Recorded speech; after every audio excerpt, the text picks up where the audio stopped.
Good evening, Facebook, YouTube, and Twitter. This is Rich again, back for your third and final video blog of the night for Thursday, April 23rd, 2015, around 8:05 p.m. in Belleville, Massachusetts. Sun's going down. It was an on and off cloudy day today. It was chilly for this time of year. Some news to report. The New York Mets have won 11 games in a row. Hal Gill, NHL defenseman, has announced his retirement after 16 years in the NHL.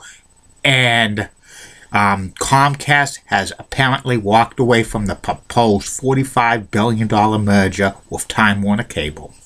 That's about it on the news. My third and final video blog subject of the personality profile. Tonight's personality profile is about the late, great WWE Hall of Fame manager Arnold Skalland, nicknamed Bunk or Arnie. Arnie was in sports entertainment for over 50 years as a wrestler, a manager, and a backstage worker. Arnold was an icon in the WWF and the WWE.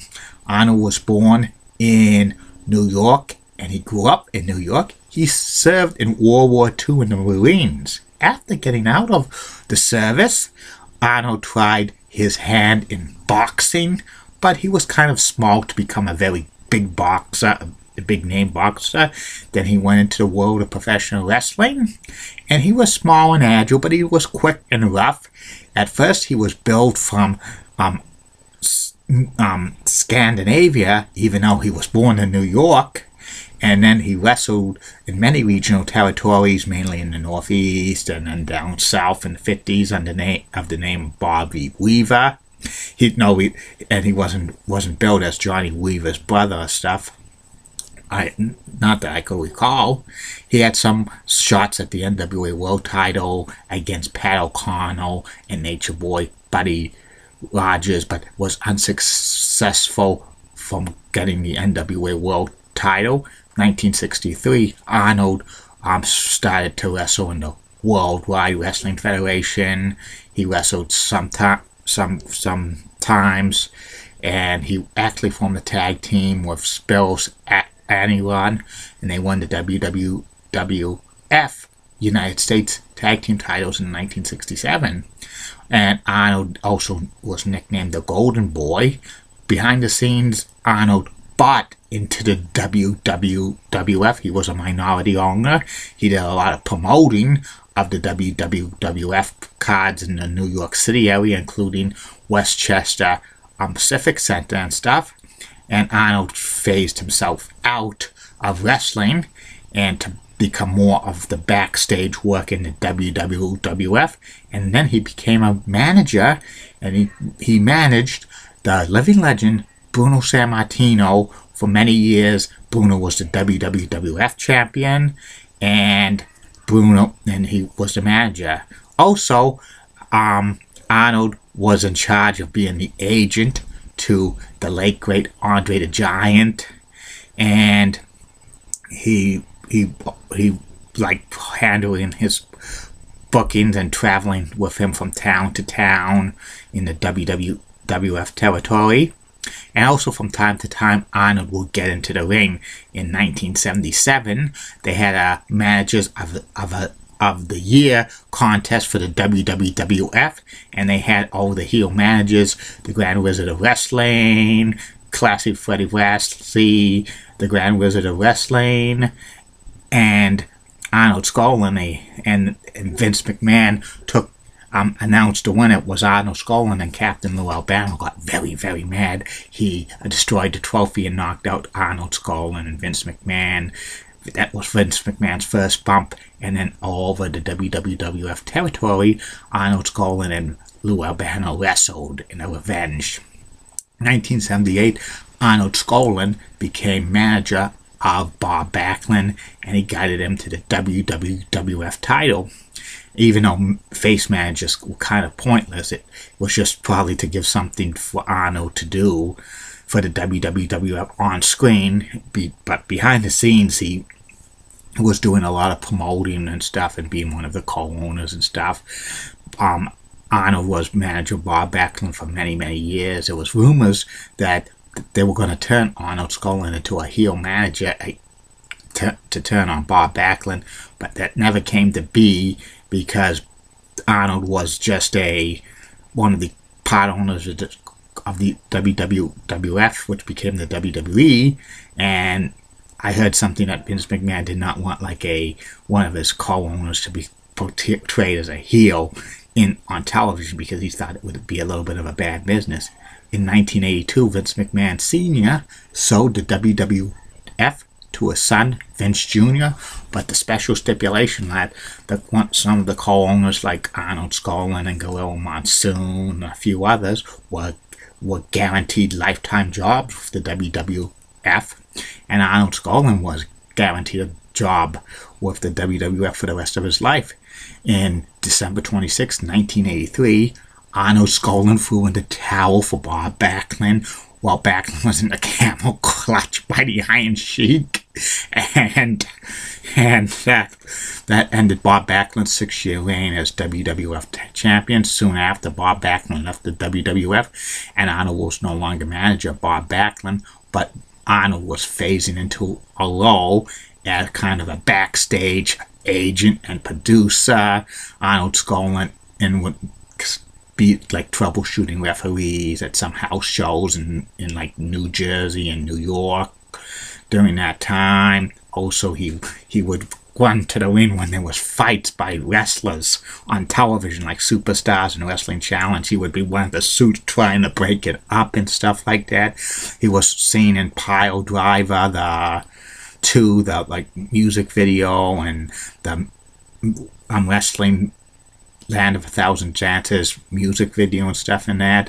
And he popped up a lot in the 80s and early 90s on WWE TV doing bits and pieces and that, because he had a lifetime job with the WWF, and he made pretty good money. In 1994, Arnold Skalland was inducted into the WWE Hall of Fame. But later on in 1994, in October 1994, Arnold Skalland made an appearance on Superstars, interviewing Vince McMahon about why he threw in the towel for Bob Backlund. He was concerned about his future. This is when Bob Backlund's heel turn was going full force, and Bob Backlund was saying, You had the audacity to tell people about why. Because in my career, I waited 10 years for a phone call. Arnold was so mad and disappointed. He offered him a peace offering, and Bob Backlund refused. And Vince McMahon says, "You're not going to shake his hand. He built your career." And Arnold, and then Vince says, "Arnie, let's go." And then after when they about to leave the ring, Bob Backlund puts the cross-face chicken on Arnold Skalland, and Vince McMahon says, "Okay, get some help from you. Let him go, let him go, let him go." That should have been done 10 years earlier, but 1994, that was, should have been done 10 years earlier, putting him on the cross-face chicken wing. But those things happen and stuff.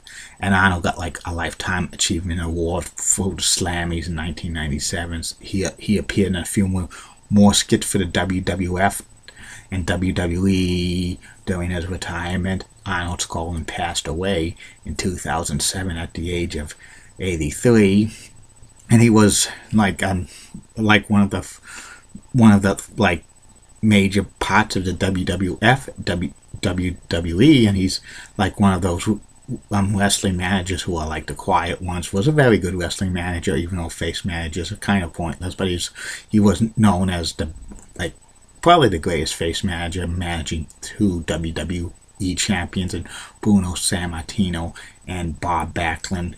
And I think he's the only wrestling manager to manage two WWE champions to date that I could recall, and except the Grand Wizard of Wrestling, Ernie Roth.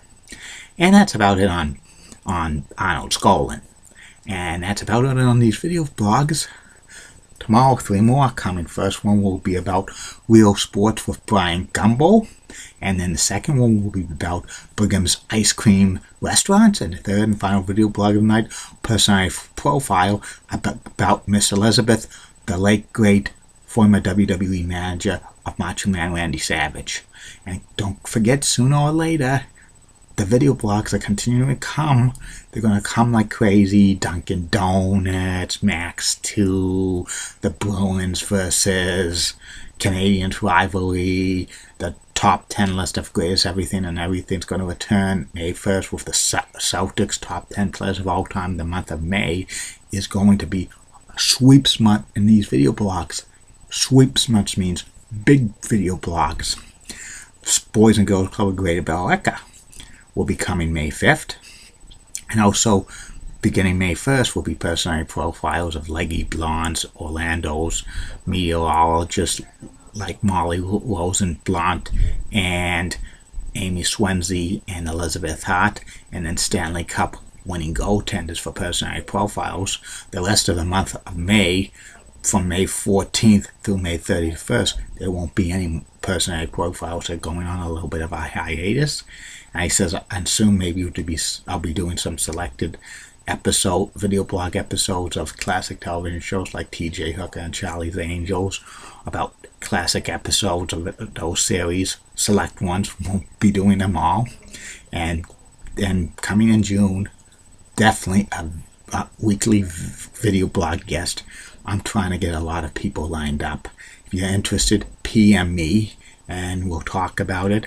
And then we'll go Skype it in June and have a video blog. Almost anybody's invited. But I'm shooting big like Julie Button, Heidi Pratt, and Michelle Beadle, and Heidi Watney, and whoever. Maybe Dr. Sharkey, or Ted Sarandis, or Dee Patel. Last week, no boss. Have a good night, everybody. See you tomorrow.